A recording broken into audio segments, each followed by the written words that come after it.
Welcome to KCake's video tutorial. Have you seen my YouTube videos of how to make a gingerbread man and how to ice a gingerbread man? Because we've received so many questions from viewers, this third video will give you some additional tips on how to perfect your icing skills. I do hope that this video will answer some of your questions about icing. Let me show you two kinds of icing. The first has a softer texture than the other. The softer texture is not as runny as the one you would use for flooding, yet the texture is hard enough to allow you to draw letters or simple patterns. The icing changes shape when you drop it onto the surface of a plate or a biscuit. If you would like to write small letters or finer detail on the biscuits, a harder texture is better. The texture is thick enough to make a sharp peak, and the shape doesn't move once you form the shape. Next, let's look at how the piping bag is made. You can make an effective piping bag from a sheet of baking paper, but make sure you use baking paper with a sharp serrated edge on the box, otherwise you'll be wasting paper. The Coles brand of baking paper is excellent, as the serrated edge cuts the baking sheet cleanly. If the paper was cut unevenly, use scissors to cut the ends off. You need evenly cut sides to make a good piping bag. It's easy to make a piping bag, and this is how it's done. Fold the sheet of paper in half to form a triangle and cut it into two pieces. The center of the longer side will be used as the tip of the piping bag. Roll the paper tightly so the icing doesn't leak. If you cannot hold the piping bag while you are filling it with icing, you can staple it to keep the shape of the piping bag. It's best to use a spoon which is smaller than the opening of the piping bag. This means that more icing will fill directly into the bag and minimizes spillage. Scoop some icing onto the tip of the spoon and drop the icing into the bag without touching the sides of the bag. Be sure that the icing goes deep into the base of the bag. This is important because if you have icing around the opening of the bag, the icing will leak out when you fold the opening of the bag, and you will end up in a mess with unwanted icing on your hands and the piping bag, and worst of all, icing could drip onto parts of the biscuits and spoil your work. Again, if you don't think you can keep holding the icing bag as it is, you can staple the opening of the piping bag closed. Stapling the bag is ideal if you're going to let small children help you with some of the piping. When you hold the piping bag, hold it at the end of the bag, not in the middle or top of the bag.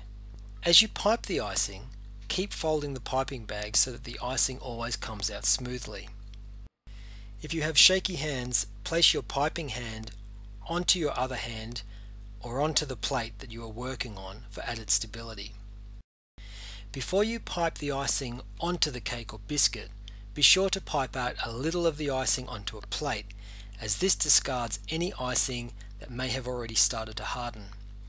It's always best to pipe as soon as you have filled the piping bag. It also allows you to test the texture of the icing before you start.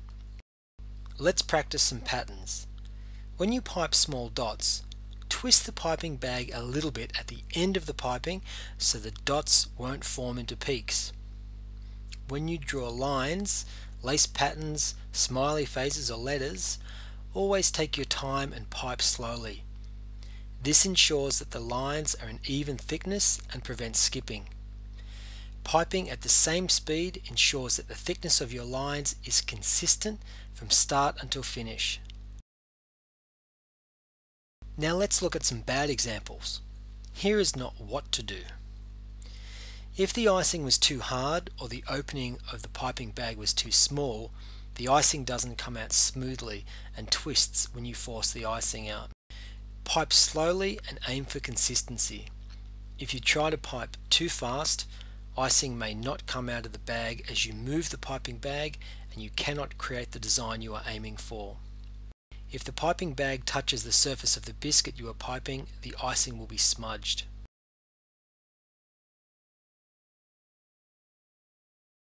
Now let's look at some good examples of how to successfully pipe icing.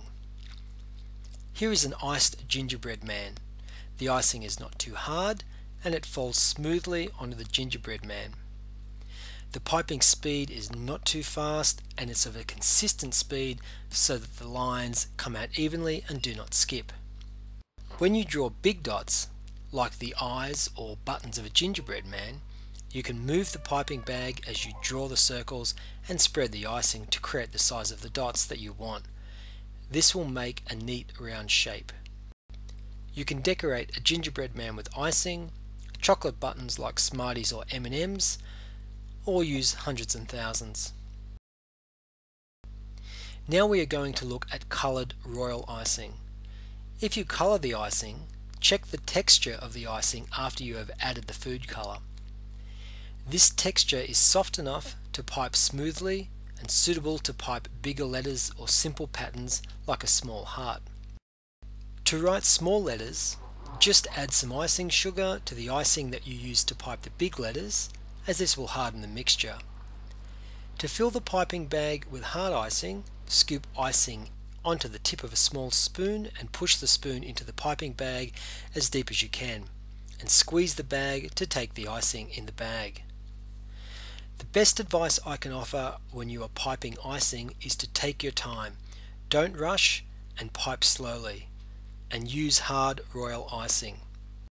Now, do you think you can pipe icing like a professional? I think so.